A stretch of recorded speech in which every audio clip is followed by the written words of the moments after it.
This is Big Blue Blitz with your host, Joe Mauceri. Well, the season comes to a merciful end for the New York Football Giants as they finish the season on a high note. Fall in the NFL draft. Was it a good win? Is the future bright considering they might have found their quarterback this season? Those are the questions we're going to try to answer on the final episode of the Big Blue Blitz for this season. And here to help us answer those questions, as always, NFL reporter for the New York Post, Ryan Dunleavy. All right, Ryan, bagging day. You're packing up, cleaning up the locker. The dust has settled. You have survived this season, and so has Joe Schoen. Your initial reaction to hear that Joe Schoen will be back as the Giants GM for another season? Not surprised. I don't think it's the right call, but this is where things were headed for several weeks now, and I'm sure winning 2 games at the end of the season didn't hurt that cause, as silly as that sounds. The Giants crave stability, Joe. Obviously, ownership has a health situation. They have no head coach, so where can they turn for stability? To the general manager. I would argue you don't want stability from a 7-28 general manager or whatever he is the last 2 years, but that's what they want, and so that's where it was headed. So Joe Schoen, as they said in October, was going to lead the coaching search. He's done all the preliminary work, background calls and whatnot, to get things rolling, and now he's going to get to see it through. All right, and Joe Schoen spoke to the media today, and he was aware that things haven't gone as smoothly as they could have during his first 4 years here, and grateful for the opportunity to return. Here's what he said about the opportunity to come back and try one more year at least at this whole GM thing with the Giants. For me, it's, early on I made mistakes. I'm fortunate to have great ownership here where you're allowed to stub your toe and try to course correct. And over the last couple of years, we've been able to add a franchise quarterback. You've been able to add a number 1 receiver in Malik Neighbors, who, again, I'm looking forward to getting him back. And there are, the defensive line, the pass rushers. There's pieces in place that also make this an attractive job. So let's start with the pieces in place comment. Are there that many pieces in place for the New York Giants right now? Let's start with this, Joe. If he stubbed his toe, that's more like a broken leg than a stubbed toe. Okay, that's amputated, at least from the knee down. Yeah. Okay, so there are pieces in place. Look, Jackson Dart counts for like 10, right? Like you'd rather have. No, this is just. Yeah, it's funny, but it's true, right? Like. If you told me, just use the Jets as an example, that I could have had Sauce Gardner, Quinnen Williams, Garrett Wilson, and Breece Hall and Jermaine Johnson, but no quarterback, I'd probably rather just have Jackson Dart. That's how important quarterback is. So there are pieces because he's the biggest one. And then Brian Burns is in his, mid to late 20s. Neighbors, if he's healthy. You have a 2-headed backfield. Tracy got another 1,000 yards from scrimmage plus Scattaboo. The problem for Dexter Lawrence, Andrew Thomas. So they have pieces at, if you're a positional value person, which Joe Schoen is, pieces at the important / high-paying positions. Okay, so that is true. The problem is, like, the 9th guy on the Giants roster is just about as good as the 50th guy on the Giants roster. Right. They're a very top-heavy roster. And that's me counting, but Wan'Dale Robinson, Jermaine Illuminor, and Cordell Flott and Rakeem Nunez-Noches are not on the team anymore. Like, they're free agents. Yeah. So, until they're re-signed, they don't count on your roster anymore. You don't get credit for having those guys. So now all of a sudden you need a second receiver. You need a right tackle. So they're off the roster. So, yes, it's a very top-heavy roster. So, yeah, there are some pieces in place, but everybody has some pieces in place. You don't think the Raiders are going out and saying, we have Max Crosby and the best young tight end in the NFL and Brock Bowers. And Ashton Jeanty. You're terrible every year, And so you have a top 6 pick, so you better get Malik Neighbors or Ashton Genty or Brock Bowers or Abdul Carter. You better, because you have a top 10 pick every year. So they bet, so there are some pieces, but it's not as rosy as Joe Schoen makes it sound. All right, so 2 teams I want to look at just for comparison's sake here, because you talk about the pieces being in place. And we've talked about all season here how there isn't depth on this roster. And you look at a team like the San Francisco 49ers, who dealt with injuries at every position and probably needed that number 1 seed in the NFC, considering they just lost 2 more linebackers who might not be able to play in the wild card round. But guys, top names like Nick Bosa, and you lose Fred Warner, and that defense still manages to stay together. And no matter what the injuries are, your quarterback goes down for a while over there, right? And they manage to find a way when Brock Purdy's not in there. Like, that team still continues to find a way to win despite injuries. You look at another team that is very closely tied to the Giants in the Pittsburgh Steelers, and they, again, every year manage to go over 500. They have consistency, because that's one of the things that you said ownership wants here in New York, is that consistency. I think they've had 3 head coaches in the entirety of their franchise. It feels that way over there in Pittsburgh. But, you look at those 2 teams, and, the Giants, I feel like up until just a few years ago, were still considered that type of class organization. And maybe they still get that from a standpoint of how they treat people, but from a on-the-field football standpoint, they're not that anymore. Can they get back to that? Is there some argument to be made? Because I know everybody's calling for Joe Schoen to, his head to roll at the end of the season. But is there some truth to the fact that Joe Schoen was allowed to make mistakes, and bringing in a new guy who might just make new mistakes of a new person in that position makes sense to bring Schoen back here, and hopefully he's learned from his mistakes? I do still think they treat people with class. Yeah. Let's call them classy but dysfunctional. How about that? No. I don't agree with what you're saying, Joe. I don't agree with what Joe Schoen is saying. I'm the anti-Joe today. Us Joe's got to stick together, Average Joe's all over the place here. Yeah. Because last offseason, he spent $215 million in free agency and got almost nothing in return, right? He got Javon Holland had a disappointing year. Paulson Adebo had a disappointing year. Russell Wilson played 3 games. Chauncey Golston barely played. Wasn't a factor when he did play. James Hudson was a terrible signing. So, no, he's still making mistakes. Look, he would have to change a lot of his ways, a lot of his beliefs. I think he would have to change a lot of the way he goes about business for me to think that there's going to be different results. I don't. Now, look, maybe a coach does that, right? Maybe he brings in Kevin Stefanski, who comes in with different ideas from how the Browns, not exactly the model organization, but they've at least been to the playoffs a couple times. He's a coach of the year. Or maybe John Harbaugh comes in and all of a sudden it's how the Ravens do things, and he adapts. Because, that has happened before.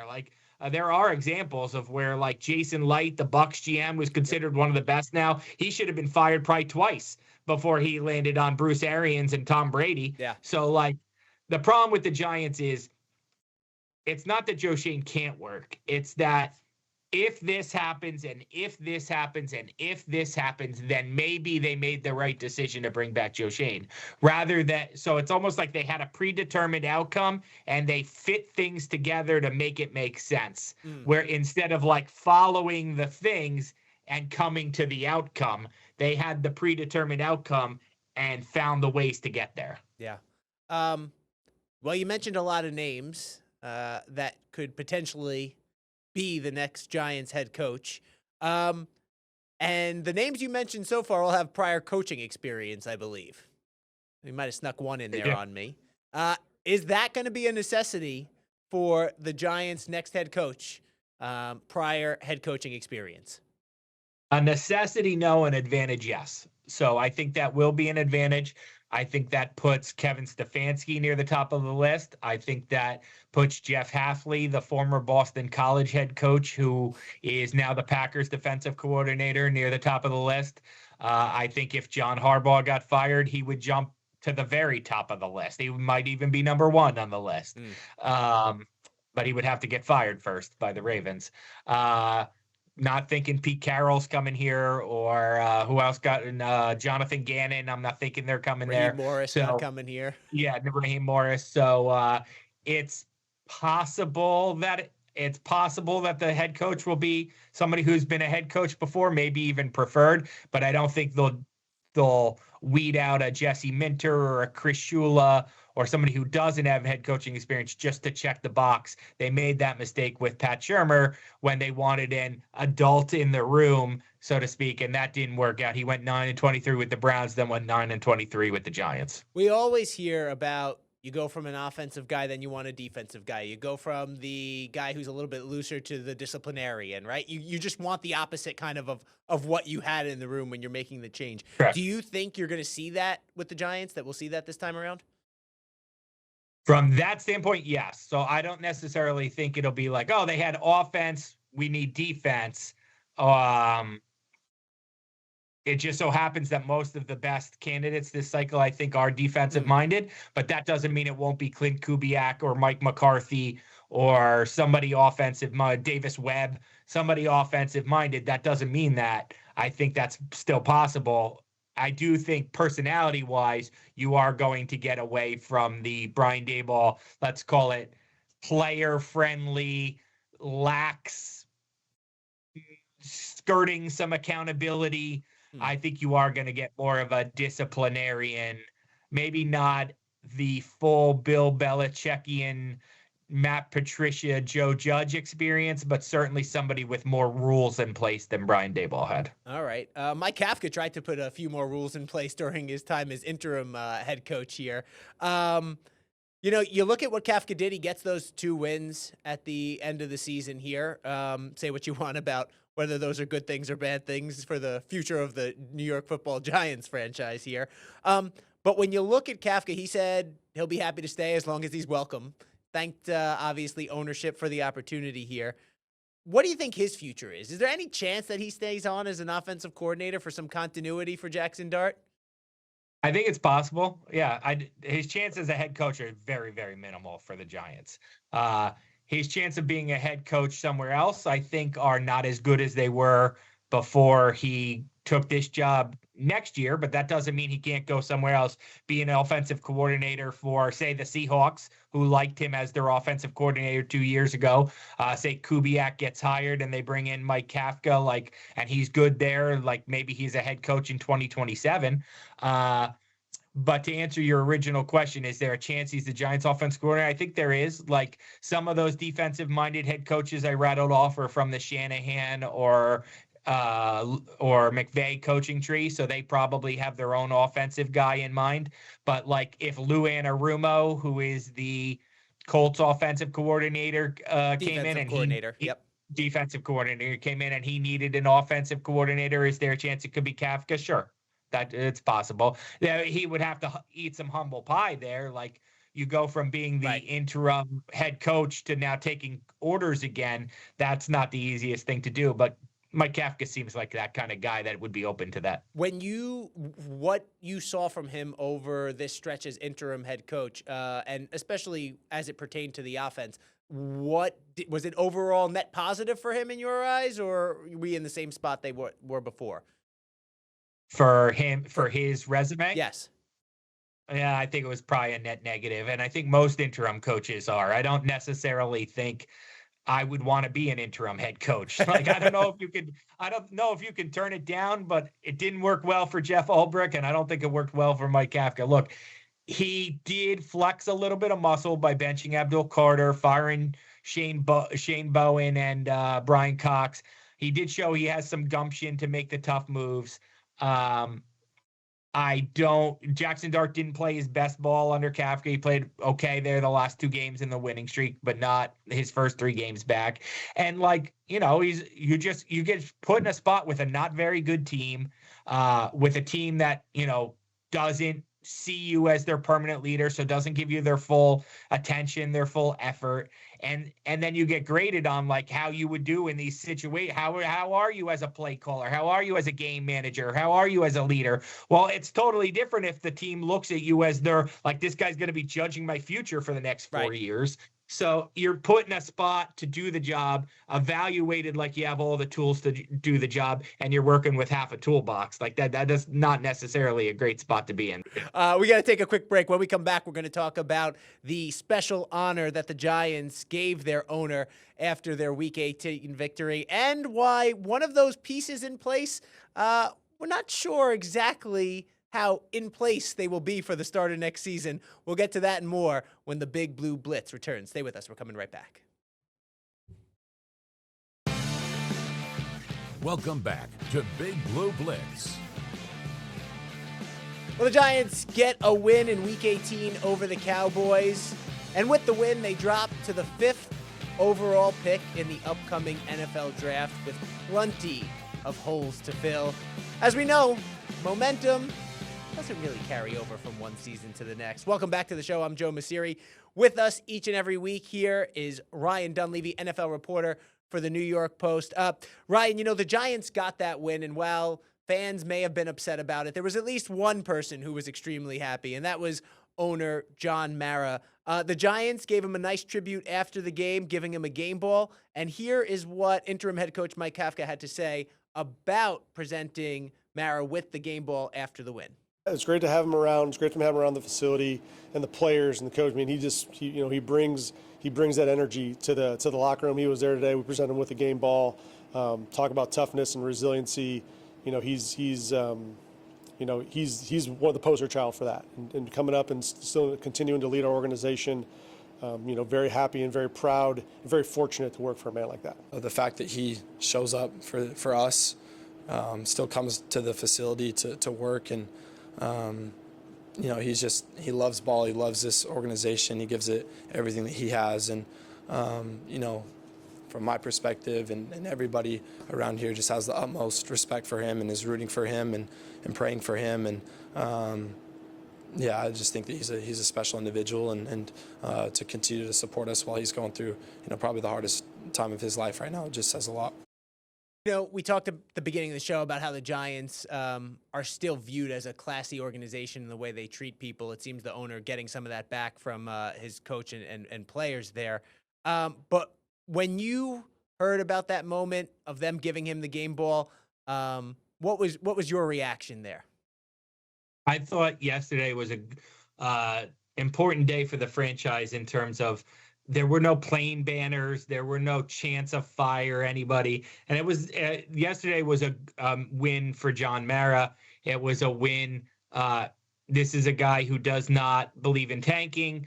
This is a guy who cherishes every win. So I think it was important. They gave him the victory ball. He said something funny. He had a good line like he was going to jog to his treatment this week, I think he said. Yeah, beating the Cowboys gives him enough energy to jog to his treatment or something. That's John Mara in a nutshell. Always a quip like that. So I thought it was a nice moment. I thought it was a good break from all the tanking talk and the idea that losing is the goal of the NFL. It was a nice reminder there are bigger things than football, and certainly winning is what it's all about. That being said, his health issues put a timeline, right? We all feel our mortality at certain points in our life. But obviously he would love to see this team win again in his lifetime. Does that change the way the Giants approach the offseason in your eyes? Do they go out and be more aggressive because of their owner's health, do you think? No, I don't think so. Now, granted, Joe, I don't know enough about where he is in his health, so it's hard for me to fully say. Yeah. But no, I don't think they would. I don't think that there's been talk around the NFL that like Jerry Jones or Arthur Blank feels their mortality and they feel like they want to see a Super Bowl, but while they're still running the shows or whatever. Like there hasn't been talk like that around the Giants that I've heard. I think that it'll be business as usual. Joe Schoen said ownership will be involved in the meetings. Now, look, obviously, Sean is splitting his time between treatments and the Giants, and it's not as full a football commitment as it's been in the past. But I don't get the sense that they're going to change how they run things because of John Mara's health. I don't get that sense. All right. Well, if the Giants are going to win, it would certainly be nice to have Malik Neighbors out there on the field. So Neighbors addressed the media today and obviously had a season-ending knee injury here. What did Neighbors say about his injury and the prospect of returning when you were in the locker room there today? He said if his body doesn't feel right, he won't be on the field. So I appreciate the honesty, it's the easy thing to do is get up there and say like, oh, sure, I'll be ready for week 1. And then like, didn't work out.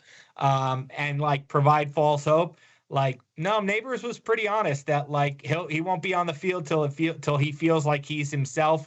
Now, look, that doesn't mean it's not going to be week 1. Like he said, his rehab is right on track. Joe Schoen has said that. Like I've heard that other places. There is talk around the league that Malik Neighbors might not be the kind of guy who's the most committed to a rehab, but that's from people who don't, met him during the draft or whatnot. So I certainly think this is his first major injury. How he handles the rehab, he wouldn't say if he's going to be in New Jersey or Dallas or Louisiana for it. How he handles it, I think, will certainly be one of the biggest stories of the Giants offseason. But I wouldn't expect him on the field at any time in the spring. He wasn't on the field last spring, basically. Once we get to training camp, we'll know more. But I wouldn't be surprised if you're looking at the first couple weeks without Neighbors like you were the first couple weeks this season without Andrew Thomas. But, when you look at the fact that Neighbors didn't play previously, right, the fact that coming into the season, I think he was dealing with a lingering toe injury, I believe it was. Yeah.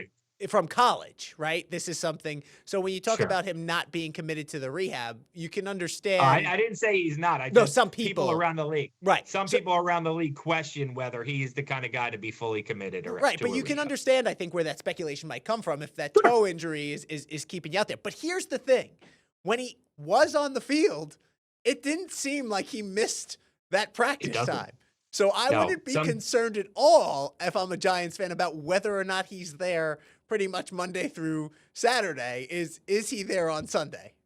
The old Plaxico Burress thing, and I wasn't covering the Giants then, was that I think in one of the Super Bowl years, he basically didn't practice. And it was okay with even Tom Coughlin, the hard-nosed coach of hard-nosed coaches. Yeah. It was basically like, hey, as long as he catches 1,000 yards and 8 touchdowns on Sunday, that's basically where I think it is with Malik Neighbors, is like you don't want Kadarius Toney never wanted to practice, and that bothered the Giants because Kadarius Toney wasn't very good and needed to get better. If Malik Neighbors doesn't want to or can't practice or whatever, but still gets 150 and a touchdown on Sundays, I think they're going to figure out how to adjust his schedule accordingly. But again, Joe, we don't even know who that coach is, so we don't know how he's going to treat Malik Neighbors. That's true. That disciplinarian that they're going to bring in now. We'll see how that goes. All right, so a lot of people would like to see the Giants pick up another wide receiver to go opposite Malik Neighbors in the draft. They fall to 5th overall with the win. What are you thinking the Giants will have their sights set on come April? Yeah, it's hard to say because, again, you have to go through free agency. And, of course, we know nobody does. I'll have a mock draft later this week, probably. But look, you'll have them trading back twice in that mock draft, right? Yeah. They have a huge hole at right tackle. Yeah. And if they don't re-sign Jermaine Illuminor, who's going to want top dollar, the most he can get, maybe that'll be from them, maybe from somebody else. So if not, then you're looking at Francis Mauagawa, whose brother plays for the Jets, or Spencer Fano. Both are right tackles who could be top 10 picks. You're looking at a wide receiver. Again, Wan'Dale Robinson. Is he going to be here? If not, that's an 1,100-yard receiver or something. Right. You got to take a 100-catch receiver. I think they need Wan'Dale, Neighbors, and another guy. So if you lose Wan'Dale, the receiver goes right to the top. So Carnell Tate, Jordan Tyson, somebody like that. I think they'll be picking for the offensive side of the ball, whether it's somebody to protect Dart or somebody to make Dart better as a weapon. And in your eyes, you go in biggest need or you go top? Are you a biggest need guy or are you top available talent guy?